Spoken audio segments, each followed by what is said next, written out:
দিল্লিতে আজ এনসিপিআই সাংসদদের সঙ্গে প্রধানমন্ত্রীর ব্রেকফাস্ট বৈঠক। বেশ কিছুক্ষণ আগেই তা শেষ হয়ে গিয়েছে। লোককল্যাণ মার্গে নিজের বাসভবনে এনসিপিআই সাংসদদের সঙ্গে বৈঠক করেন প্রধানমন্ত্রী নরেন্দ্র মোদী। গোটা দেশ তথা পূর্ব ভারতের উন্নতির জন্য কাজ করতে নির্দেশ দিয়েছেন প্রধানমন্ত্রী। পূর্ব ভারত পিছিয়ে আছে, ওই অঞ্চলের জন্য কাজ করতে হবে বলে জানিয়েছেন প্রধানমন্ত্রী। প্রধানমন্ত্রীর সঙ্গে বৈঠকের পর জানালেন সাংসদ জগদীশ বর্মা বাসুনিয়া।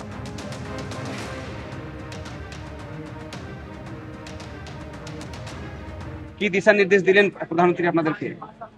আমরা সবাই এনডিএ পরিবারের এক একজন সদস্য এবং এনডিএ যাতে আগামী দিনে গোটা ভারতবর্ষ, বিশেষ করে পূর্ব ভারত যে জায়গাগুলো এখনো আন্ডার ডেভেলপমেন্ট আছে, সেই জায়গাগুলোকে যাতে আরও তাড়াতাড়ি ডেভেলপমেন্টের আওতায় নিয়ে আসা যায়, সেই জন্য সবাই মিলে ঐক্যবদ্ধ হয়ে লড়াইটা করতে হবে। সবকিছু কাজকর্ম একসঙ্গে করতে হবে। এনসিপিআই সাংসদরা তারা আজ প্রধানমন্ত্রী নরেন্দ্র মোদীর সঙ্গে বৈঠক করেন এবং যেমনটা আপনারা শুনলেন, জগদীশ বর্মা বাসুনিয়া এই বৈঠকের পর তিনি জানালেন যে গোটা দেশ তথা পূর্ব ভারতের উন্নতির জন্য কাজ করতে নির্দেশ দিয়েছেন প্রধানমন্ত্রী এবং পূর্ব ভারত পিছিয়ে আছে, ওই অঞ্চলের জন্য কাজ করতে হবে বলে জানিয়েছেন তিনি। এমনটাই জানালেন জগদীশ বর্মা বাসুনিয়া। পাশাপাশি আপনাদের জানিয়ে রাখবো, ধোঁয়াশা কাটিয়ে আজ প্রধানমন্ত্রীর সঙ্গে বৈঠকে যোগ দেন মুর্শিদাবাদের 3 জন সংখ্যালঘু সাংসদও। তাদেরই মধ্যে আবু তাহের কি বলেছেন শোনাবো। প্রধানমন্ত্রী বলার ব্যাপার তো নেই, প্রধানমন্ত্রীকে আমরা আমাদের দাবি রেখেছি, উনি আগামী দিনে এগুলো বিবেচনা করবো এটাই বলেছেন, আশ্বাস দিয়েছেন আমাদেরকে।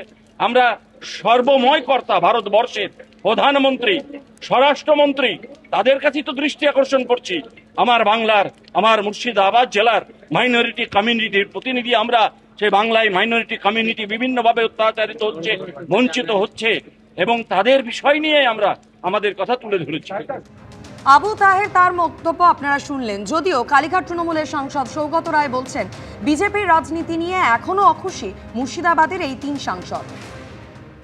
मैं बोला वो लोग बातचीत कर रहे हैं, वो नाखुश है बीजेपी के पॉलिटिक्स से, अभी भी नाखुश है।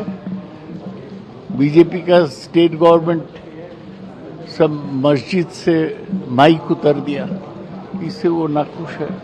এর আগে আপনাদের মনে থাকবে গত মঙ্গলবারই এনডিএ ডাকা মঙ্গল মিলন বৈঠক, যেখানে এনসিপিআই সাংসদরা যোগ দিয়েছিলেন এনডিএর ওই বৈঠকে, যেখানে ছিলেন কাকলি ঘোষ দস্তিদার, সুদীপ বন্দ্যোপাধ্যায়রা। আর তারপর আজ প্রধানমন্ত্রীর বাসভবনে সকালে ব্রেকফাস্ট বৈঠক, যেখানে এনসিপিআই সাংসদরা উপস্থিত ছিলেন এবং মুর্শিদাবাদের 3 জন সংখ্যালঘু সাংসদ আবু তাহের, খলিলুর রহমান, ইউসুফ পাঠান, তারাও আজ উপস্থিত ছিলেন প্রধানমন্ত্রীর ডাকায় এই বৈঠকে।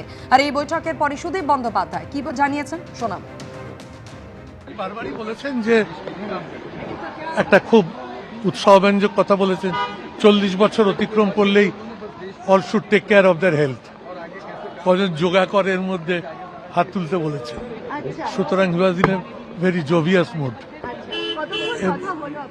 आध घंटा पीएम कहा कौन कौन योगा करता है हाथ उठाओ, और 40 साल उम्र हो जाने के बाद जरूर एक बार बॉडी चेक जरूर कराना। और eastern region, north eastern region को डेवलपमेंट के बारे में बहुत कुछ कहा, उनका जो सपना है उसको पूर्ण करेंगे। প্রধানমন্ত্রীর বাসভবনে এনসিপিআই সাংসদদের সঙ্গে আজ ব্রেকফাস্ট টেবিলে বৈঠক করেন প্রধানমন্ত্রী নরেন্দ্র মোদী। একাধিক উন্নয়নমূলক প্রকল্প নিয়ে কথা হয়েছে, এমনটাই জানাচ্ছেন এনসিপিআই সাংসদরা। 19 জন এনসিপিআই সাংসদ তারা যেমন উপস্থিত ছিলেন আজকের এই বৈঠকে, পাশাপাশি শিবসেনা উদ্ধব গোষ্ঠী থেকে শিন্ডে গোষ্ঠীতে যাওয়া 6 জন সাংসদ তারাও ছিলেন এই ব্রেকফাস্ট বৈঠকে। এবং এনসিপিআই সাংসদরা প্রত্যেকেই যেমনটা জানাচ্ছেন যে যথেষ্ট সন্তোষজনক এবং ফলপ্রসূ হয়েছে আজকের এই বৈঠক। এনসিপিআই সাংসদ অরূপ চক্রবর্তীর প্রতিক্রিয়া রাখবো আপনাদের সামনে।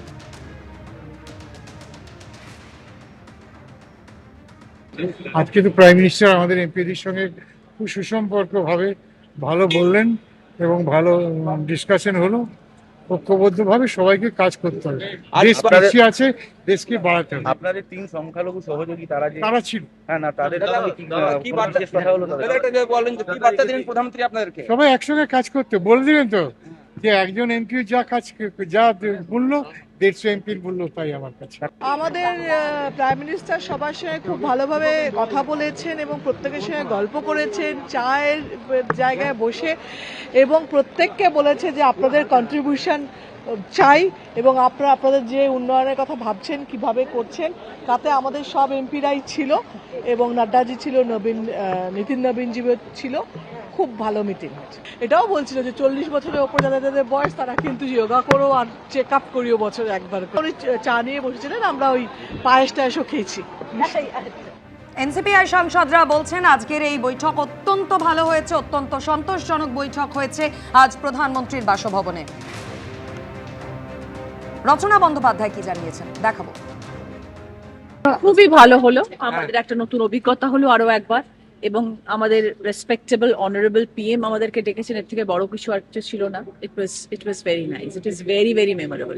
কি দিশা নির্দেশ দিলেন পিএম আপনাদের? উনি বললেন যে আপনারা ভালো করে কাজ করুন, আমাদের মূল উদ্দেশ্যই হচ্ছে দেশকে আগে নিয়ে যাওয়া, দেশের জন্য কাজ করা। আমি অত্যন্ত সাধারণভাবে জীবনে বড় হয়েছি এবং সেইভাবেই জীবনে এগিয়ে যাচ্ছি। আমি চাইবো আমার যারা নতুন এমপিরা সবাই এসছেন তারা সবাই সেই পথেই চলবেন এবং দেশের দিকে তাকিয়ে দেশকে আরো আগিয়ে নিয়ে যাবেন। অন্যদিকে রাজ্যের মন্ত্রী দিলীপ ঘোষ বলছেন কারোর জন্য বিজেপির দরজা খোলা হচ্ছে না, দরজা খুললে কর্মীরাও তা মেনে নেবে না। তা বলে বাড়ির পাশের লোক অন্য রাজনীতি করেন বলে কথা বলবো না, সেটাও নয়। কেউ যদি বিজেপি টিএমসি কে জয়েন করায় তার বিরুদ্ধে পার্টি ব্যবস্থা নিচ্ছে। কাউকে জয়েন করানো হয়নি এখনো পর্যন্ত। আর যারা যোগাযোগে রেখেছে বা অনৈতিক কাজ করেছে 250 জনকে পার্টি শোকজ করেছে, তা আমাদের 30 জনকে সাসপেন্ড করে দিয়েছে পার্টি। এই জন্য এখনো কারো জন্য দরজা খোলা হয়নি, যেটা বলা হয়েছিল ওটাই আছে। আর এটা পার্টির কর্মীরাও মানবে না, কারণ তারা যাদের বিরুদ্ধে লড়াই করেছে, যাদের জন্য বাড়িঘর গেছে, শহীদ হয়েছে 250 জন, সহজে তাদের আমরা মেনে নেবো। আমার পাশের বাড়ি থাকে কোনো টিএমসির লোক, তার সঙ্গে কথা বলবো না? এই ধরনের রাজনীতি তো আমি কমসে কম করি না। টিএমসির এই এমএলএ এমপিদের সঙ্গে বেশিরভাগের সঙ্গে আমার সম্পর্ক আছে এখনো, কিন্তু কাউকে আমি ডাকিনি বিজেপিতে এসো। তারা তাদের পার্টি করছে। এখন সর্বভারতীয় পার্টি আমাদের, তারা যদি কোনো ডিসিশন নেয় সেটা আমরা মানবো, কিন্তু তারাও এখানকার পরিস্থিতি জানেন। তো সেই জন্য পার্টি ঢুকে যাবে, বিজেপি ডুবে যাবে এরকম নয়। সারা ভারতবর্ষে বিজেপি এভাবে জিতেছে, এগোচ্ছে এবং সুশাসন দিচ্ছে। এবিপি আনন্দ, এগিয়ে থাকে, এগিয়ে রাখে।